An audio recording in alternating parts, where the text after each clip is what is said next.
¿Qué tal? ¿Cómo les va? Bienvenidos a nuestro programa de salud, Saludable. Vamos a desarrollar un tema hoy importante, trascendente, que causa muchas sensaciones cuando un paciente o familiar de paciente, porque esto abarca a todo un grupo que ya analizaremos,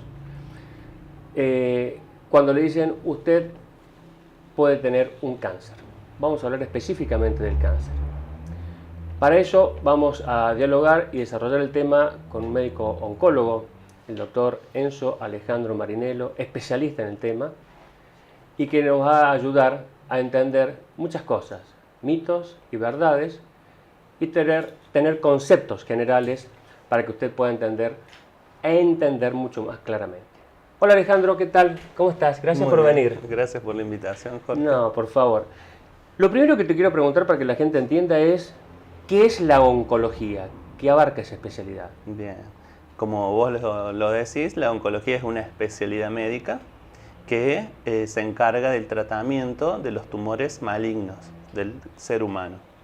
Es una especialidad que se divide científicamente en tres ramas principales: la cirugía oncológica, la quimioterapia y la radioterapia oncológica. Obviamente existen otras ramas asociadas a la oncología que sirven como auxiliares, ¿sí?, de esta especialidad. Hablamos así de la psicooncología, la enfermería oncológica, etc. O sea, cuando tocamos el tema cáncer, como decía, abarca todo un grupo, desde el punto de vista del equipo de salud, equipo como tal, Exacto. ¿no es cierto?, que incorpora todo esto que vos estás nombrando. Exactamente. ¿No? Los tres pilares fundamentales de la oncología son la cirugía, la quimioterapia y la radioterapia oncológica. Bien. Pero siempre sostenido por las otras especialidades que hemos hablado. Bien. ¿Cómo definimos al cáncer? Si lo tenemos que definir científicamente, podemos decir que el cáncer es un grupo de células que ha perdido el mecanismo normal de autorregulación.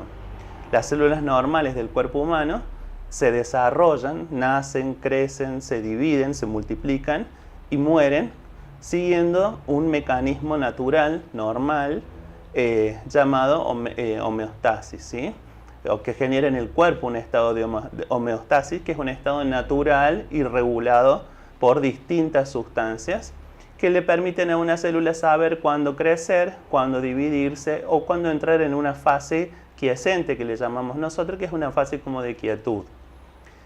El cáncer se origina a partir de alguna célula que por una mutación genética, sea heredada o adquirida, pierde esa capacidad natural de autorregulación, ¿sí?, y pierde el contacto natural con sus células vecinas, que también se regulan, ¿sí?, o se autorregulan entre ellas. Entonces, cuando la célula sufre esta mutación genética, en un momento que debería destruirse, cuando llega la información de autodestruirse para no pasarle a las células hijas, digamos así, esa malformación o esa alteración genética, no responde a esta señal y se genera un crecimiento desordenado y bastante rápido, ¿sí?, de células mutadas en ese órgano o tejido donde se produjo la mutación. Bien. ¿Y los cánceres pueden darse en cualquier célula o tejido del organismo? Es así. Existen alrededor de 1000 cánceres o 1000 tumores malignos diferentes que pueden desarrollarse desde la niñez hasta la vejez y en casi cualquier tejido del organismo. Así es. Bien. En cuanto, supongo yo que, por ejemplo, la frecuencia de aparición en una edad, en los niños o en los adultos, tienen características particulares, predominan uno u otro dentro de esos 1000 que vos nombrás, ¿no es cierto? Exactamente. Eso está estudiado, está clasificado de alguna manera en tumores de la infancia o tumores más frecuentes en la infancia, en la adolescencia, en la adultez y en la vejez. Por supuesto que la mayoría de los tumores en general, los más conocidos, se van a ir dando con más frecuencia a medida que el individuo va envejeciendo. Claro. por una cuestión interna propia del organismo, donde las funciones van decreciendo y disminuyendo o perdiendo una calidad, cierta calidad, y además de la exposición externa a ciertos agentes mutagénicos, ¿no? O sea, agentes tóxicos que pueden llegar a generar un cáncer. Los más comunes, el humo del cigarrillo, algunos alimentos, ¿sí? Que tienen sustancias potencialmente cancerígenas, etc. Eso a lo largo de la vida, esa exposición podría generar más incidencia de tumores. Por eso tal vez el hecho de lo que nosotros insistimos, tener una vida ordenada, alimentación ordenada y saludable, actividad física, hábitos saludables, disminuye en perspectiva en el tiempo que ese individuo potencialmente pueda en algún momento desarrollar. Eso no quiere decir que no lo pueda tener, pero disminuye drásticamente a diferencia de una persona que fume o que se exceda en el alcohol o que esté obeso, etcétera, etcétera, que son condiciones que ya te quiero preguntar, pero son condiciones que potencialmente pueden llevar a futuro a mayor chance de cáncer, ¿no? Así es, lo que vos estás diciendo es la base de los métodos de prevención. Claro. La idea básica es esta: disminuir la probabilidad de que se desarrolle algún tumor adoptando ciertas conductas beneficiosas, actualmente comprobadas como beneficiosas, en cada individuo, ¿sí? Bien. Cambiar los hábitos de vida actuales por hábitos más saludables, la realización de ejercicios de meditación, ¿sí? Hay un montón de cambios que hay que hacer que se pueden hacer, ¿no? En la rutina diaria. Por lo tanto, va a estar, digamos, indicado según el hábito del paciente y su vida, su rutina diaria. Bueno, un poco el objetivo de este programa tiene eso, de hablar del tema cáncer, que es lo que hablábamos previamente.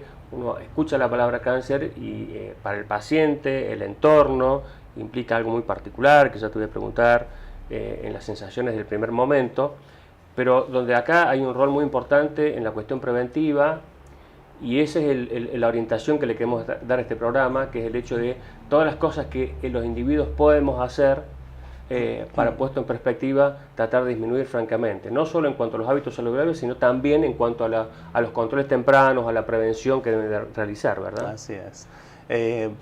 Gran parte del avance que ha habido en la oncología ha sido esto de la detección temprana, a través de los métodos de prevención o de screening que decimos los médicos. La detección temprana ha llevado a poder, como su palabra lo dice, detectar tempranamente lesiones potencialmente malignas, ¿sí? Y de esta manera adoptar tratamientos mucho menos invasivos y con un índice de curación mucho más alto, ¿sí? Perfecto, muy bien. Quedamos aquí, vamos a unos segundos de pausa y después continuamos con el programa.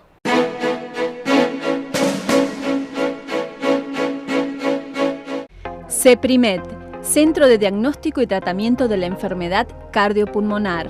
Dr. Jorge Luis Álvarez, especialista en cardiología, ecografía cardíaca y vascular. Doctora Andrea Fabiana Guerrero, especialista en clínica médica y neumonología. CEPRIMED, espirometría, test de marcha, poligrafía, cesación tabáquica, pico flujo, saturometría, PIC-MEX, PIC-MAX, ecodoppler cardíaco y vascular. Estrés, ejercicio y farmacológico, holter cardíaco, holter de presión. CEPRIMED, Centro de Diagnóstico y Tratamiento de la Enfermedad Cardiopulmonar. Mitre 787, teléfono 444-1006.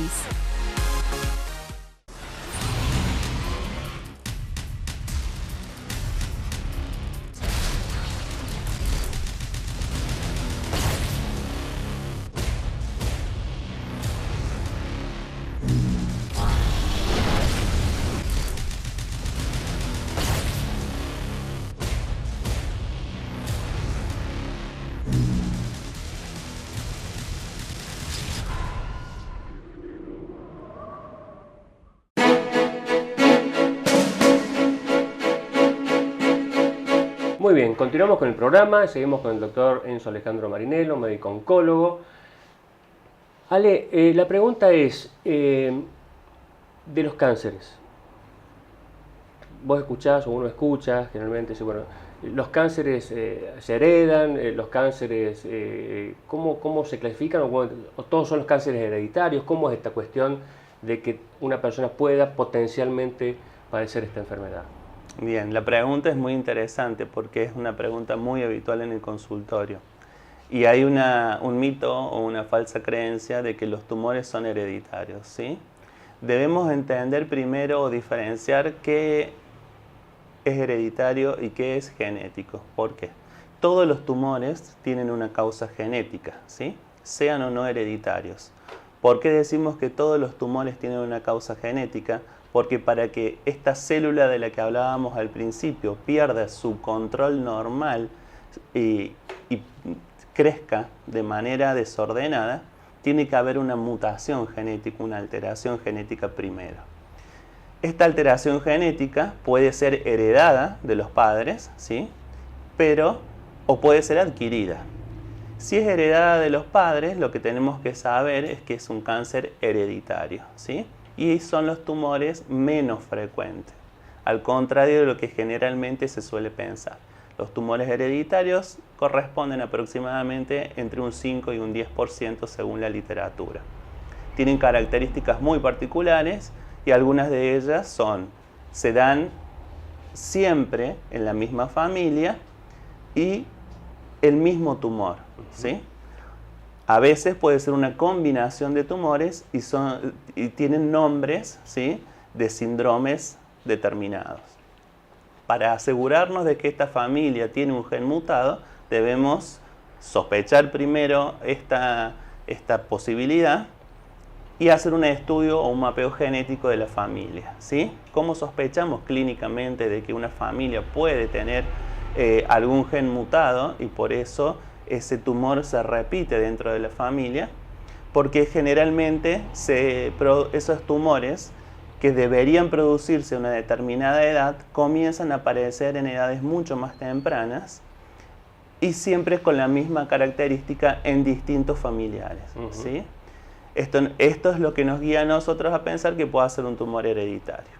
El 90% restante de los tumores, 90-95%, son tumores adquiridos, ¿sí? Las causas son exógenas, son causas ambientales, químicas, físicas o biológicas. Por lo tanto, tenemos que entender que si bien el cáncer es de causa genética, la adquisición del tumor no es hereditaria, sino en su mayoría es adquirida.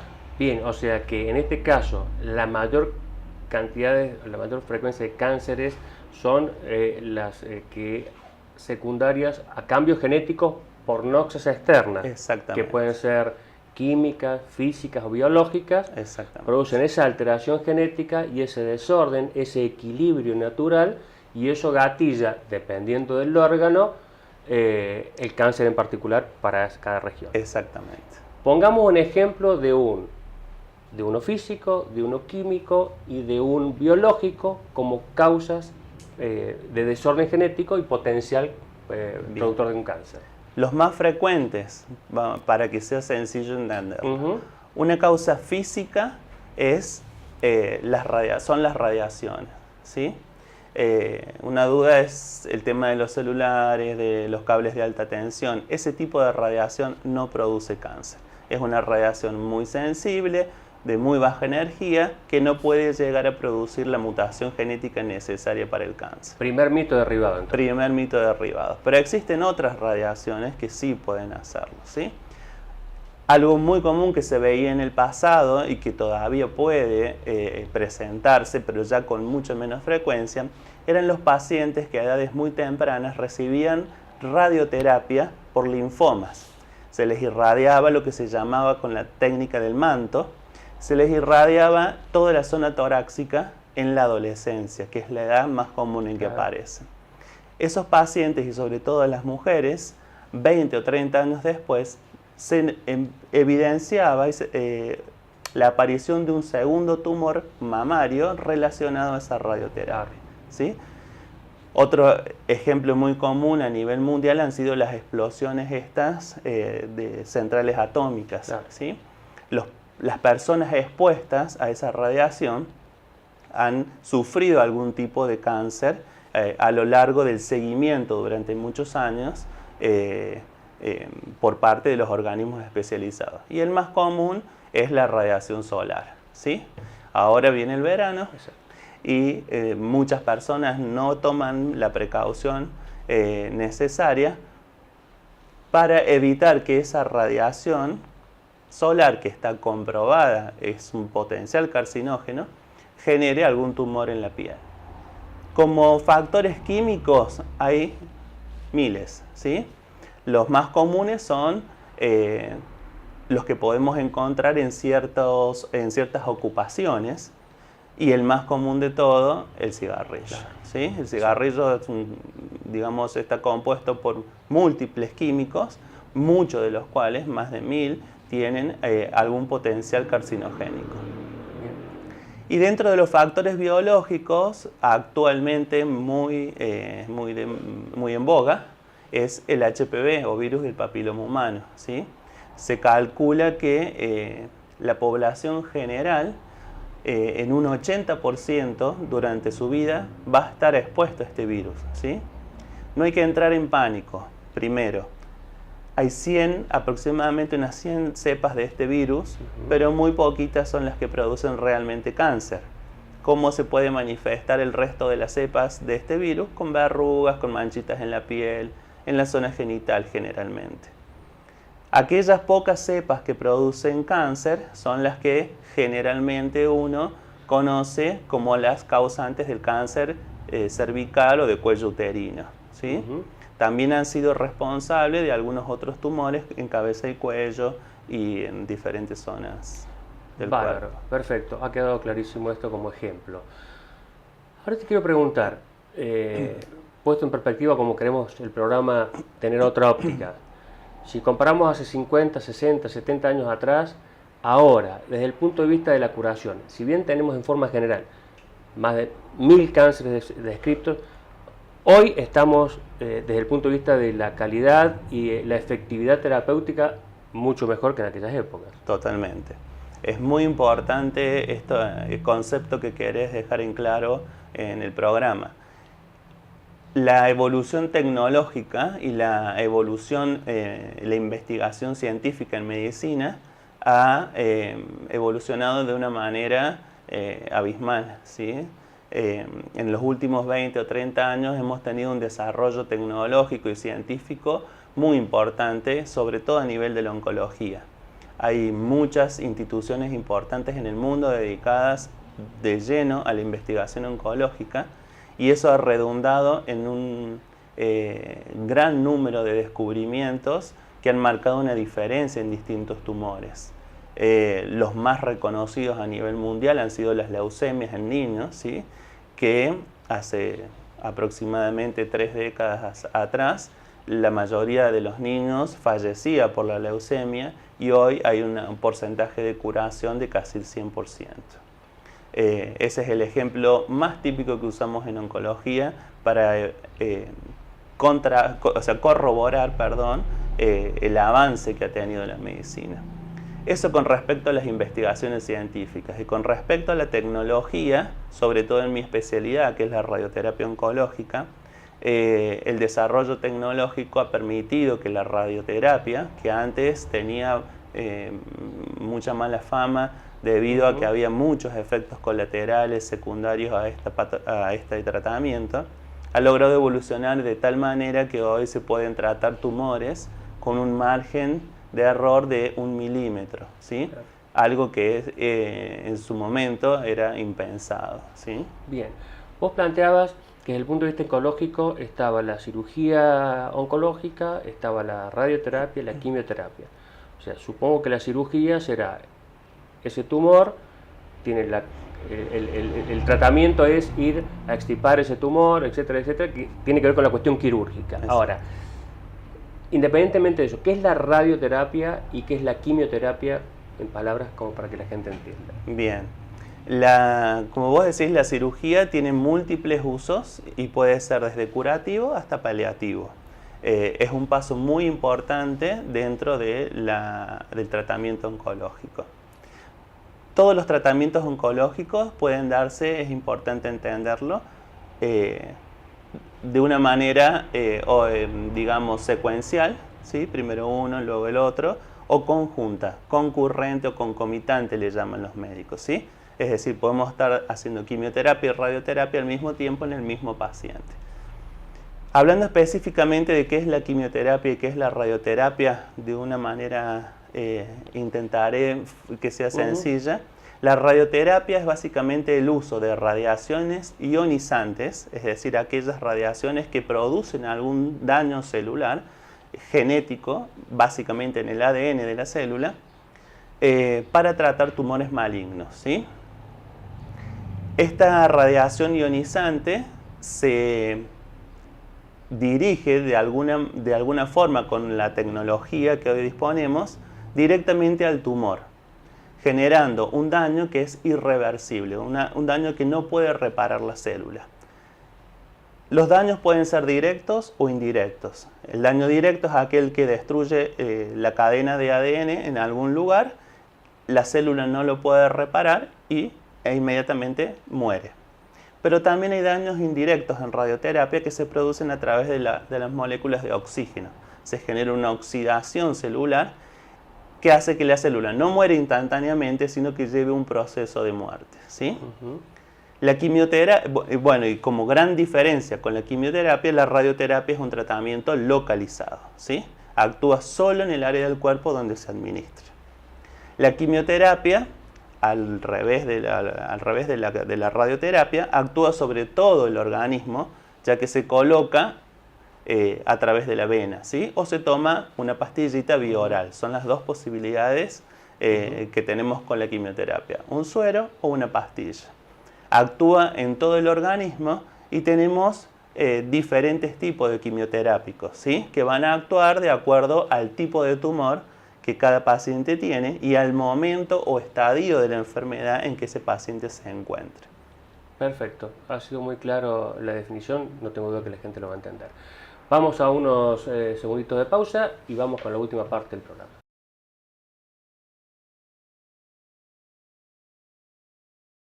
CEPRIMED, Centro de Diagnóstico y Tratamiento de la Enfermedad Cardiopulmonar. Dr. Jorge Luis Álvarez, especialista en cardiología, ecografía cardíaca y vascular. Doctora Andrea Fabiana Guerrero, especialista en clínica médica y neumonología. CEPRIMED, espirometría, test de marcha, poligrafía, cesación tabáquica, pico flujo, saturometría, PIC-MEX, PIC-MAX, ecodoppler cardíaco y vascular. Estrés, ejercicio y farmacológico, Holter cardíaco, Holter de presión, CEPRIMED, Centro de Diagnóstico y Tratamiento de la Enfermedad Cardiopulmonar, Mitre 787, teléfono 444-1006.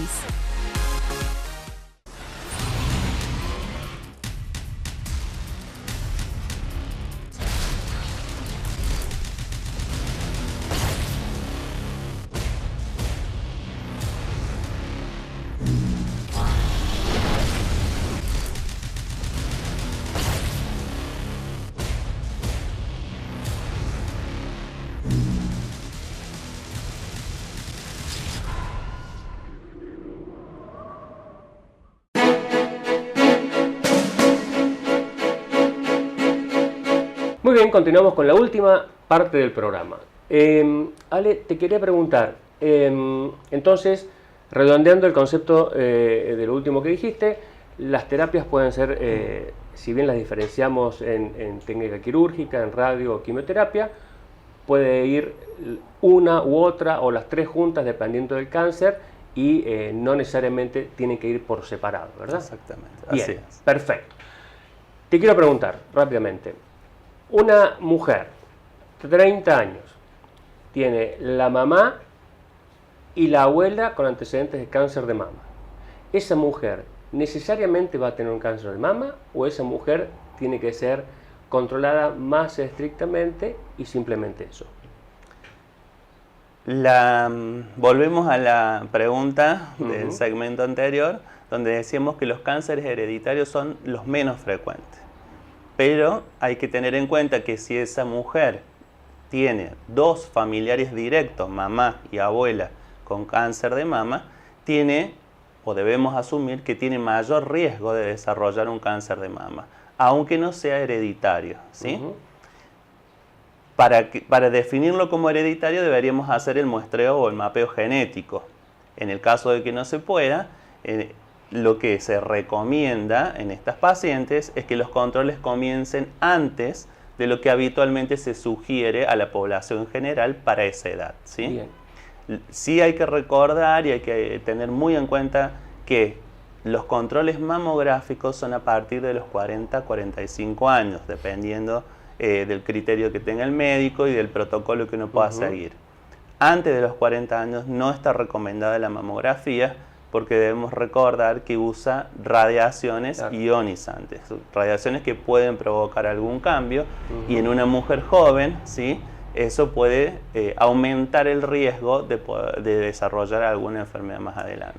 En el caso del cáncer uterino, ¿aplica exactamente el mismo concepto? El mismo concepto. Si la paciente ha tenido algún familiar con el tumor de cáncer de cuello uterino, se sugiere controles a edades más tempranas. No hay una relación tan marcada como con el cáncer de mama, ¿sí? Pero debido a que la actividad sexual en las mujeres digamos, empieza cada vez a edades más tempranas, y el HPV está realmente en un alto porcentaje en la población, y sobre todo en la población joven, se sugiere cuando hay antecedentes familiares y la persona, la familiar, es sexualmente activa, tener algún tipo de control. Caso del cáncer de próstata. Varón, 43 años, antecedentes del padre, 65 años, cáncer de próstata, operado, etc. Ese paciente de 40-45 años. El control es también más temprano. ¿Cómo es la cosa? Generalmente el familiar va a pedir un control más temprano. No hay evidencia científica que muestre que debamos comenzar con estudios a edades más tempranas o a edades muy jóvenes, ¿sí? 40 años es una persona muy joven. Si uno quisiera calmar la ansiedad, podría pedir algún tipo de estudio y, por supuesto, hacer el tacto rectal, que es el examen recomendado. Pero, en general, el cáncer de próstata es muy poco frecuente en personas menores de 50 años. Por lo tanto, el screening para cáncer de próstata, que hoy en día también está un poco en discusión, en debate, si realmente tiene algún valor, no lo deberíamos recomendar como algo rutinario, ¿sí? Se focaliza de acuerdo al paciente. Y en el caso de antecedente de cáncer de colon, eso, los controles se anticipan, ¿cómo es? Sí. El cáncer de colon tiene un fuerte componente familiar, ¿sí?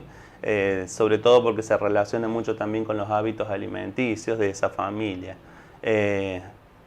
Como tendencia general, se suele sugerir, cuando hay en la familia antecedentes de cáncer de colon muy marcados, no casos aislados, sino que hay casos muy marcados y repetidos de cáncer de colon, la endoscopía, ¿sí?, o el colon por enema, a edades un poco más tempranas que lo que habitualmente se le indica a la población general. Eso como una cuestión práctica, preventiva, porque se ha visto una modificación en la edad de incidencia del cáncer de colon, ¿sí? Ha habido últimamente diagnóstico a edades más tempranas, y eso muy relacionado con los hábitos alimenticios actuales. Perfecto. Y para ir terminando, la última pregunta. Se está estudiando un proyecto de ley para proteger me parece correcto el término, el maltrato del paciente oncológico, ¿puede ser?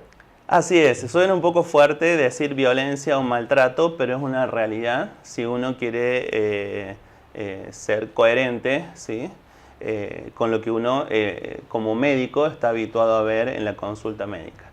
La idea de este proyecto de ley es proteger al paciente de estos maltratos que recibe generalmente a través de sus obras sociales, por ejemplo en las demoras para los tratamientos, en la no cobertura de los tratamientos, sobre todo aquellos pacientes que deben viajar fuera de la provincia a realizar tratamientos con tecnología que por ahora la provincia no cuenta.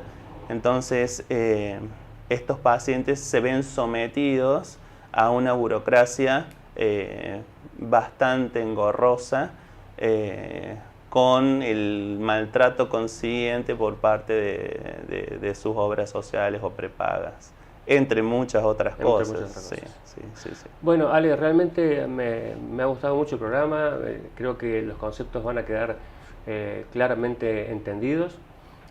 Estaremos charlando en próximos programas ya sobre terapias específicas, medicaciones, las complicaciones, ya un cosa más puntual, pero ahora quería poner sobre la mesa los conceptos globales y generales para que la gente entendiera, haciendo hincapié que la prevención acá tiene mucho que ver en la gran mayoría de los casos. Te agradezco enormemente. El agradecido soy yo, espero que se haya entendido un poco. Muy bien. Muy bien, hemos llegado al final del programa, espero que les haya gustado. Le quisimos dar otra óptica. Hay mucho por trabajar. La prevención y los hábitos saludables siguen jugando un rol fundamental, en este caso en una enfermedad, en una palabra, cáncer, que suele ser devastadora, pero los antecedentes, la consulta temprana y los hábitos saludables juegan un rol fundamental. Como insistimos, hay varios actores en este proyecto que se está por presentar, que se está analizando, porque es cierto que los pacientes que cursan esto ya sufriendo la enfermedad, todo el trastorno familiar, el maltrato de los ámbitos de salud donde se desarrollan, de las obras sociales, es lo que existe. Hay tiempos distintos, son poco contenidos, son ámbitos poco amigables y dentro de los mismos lugares de la salud también son de difícil acceso y poco amigables. Tenemos que comprender. Aquellos que tienen que analizar esta ley, que se sienten, que consulten a los que saben, que escuchen y que por favor hagan la mejor ley posible para que esta gente, dentro de su enfermedad, accedan rápidamente a los tratamientos, no pierdan tiempo y tengan mucho más chance de curación. Espero que se hagan cargo. Nos vemos en 7 días.